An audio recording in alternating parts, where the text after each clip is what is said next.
Good evening friends. আজকে first time আমি একটা ভিডিও বানাচ্ছি। অনেক সময় আমরা সবার সাথে মুখোমুখি কিংবা অনলাইন আসতে পারি না, তো সেই জন্য এই ভিডিওটা সবাই যাতে নিজের টাইম মতো দেখতে পারে, সেই জন্যেই একটা ভিডিও আপলোড করছি।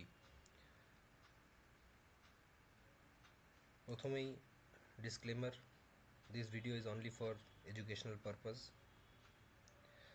সরাসরি আমরা চলে যাব আমাদের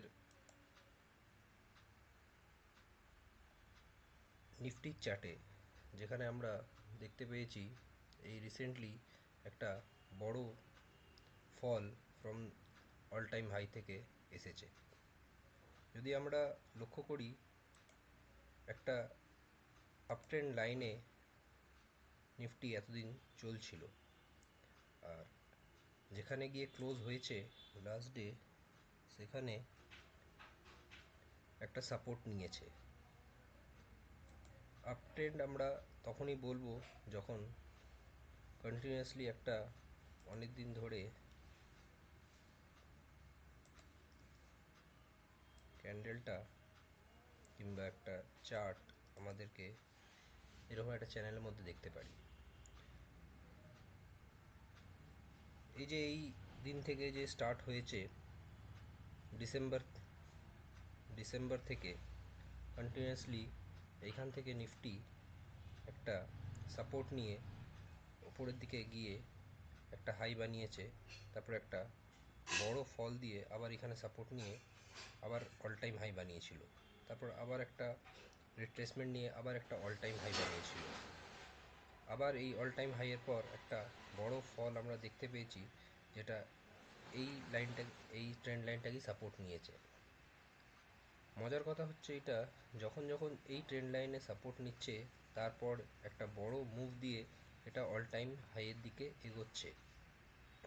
আবার এইখানে একটা অল টাইম হাই দিয়েছে, তারপরে আবার একটা ফল আমরা দেখতে পেয়েছি, যেটা এখানে সাপোর্ট নিয়ে আবার এখান থেকে একটা অল টাইম হাই তৈরি করেছে।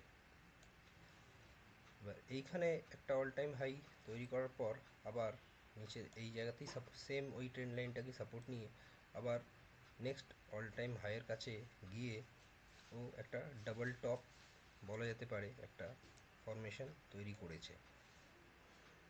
তো এইখান থেকে আবার যখন নিচে নেমেছে, তো আমরা ভেবেছি কিংবা ভাবছি যে এইখান থেকে আবার সাপোর্ট নিয়ে ওপর দিকে যাওয়ার একটা প্রবাবিলিটি করতে পারে, কিংবা এই সাপোর্ট লাইনটা যদি ভেঙে যায় তাহলে কি হতে পারে সেটা আমরা দেখে নেব।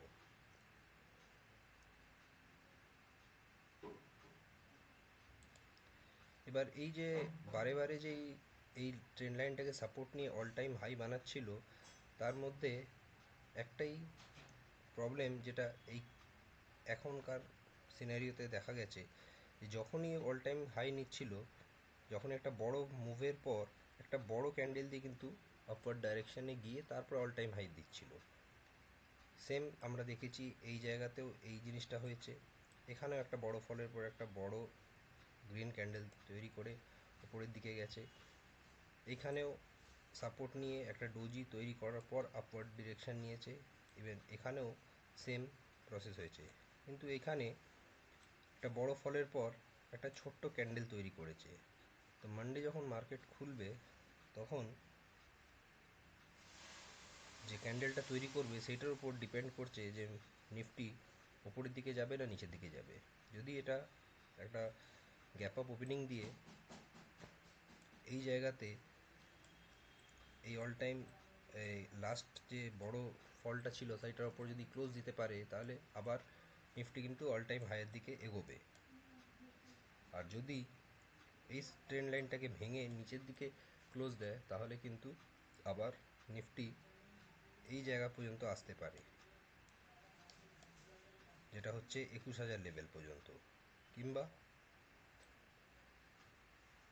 এইখান পর্যন্ত, যেটা হচ্ছে 21,250 লেভেল পর্যন্ত আসতে পারে। তো এইটা হলো নিফটির অ্যানালিসিস এখন এটা ডেলি টাইম ফ্রেমে।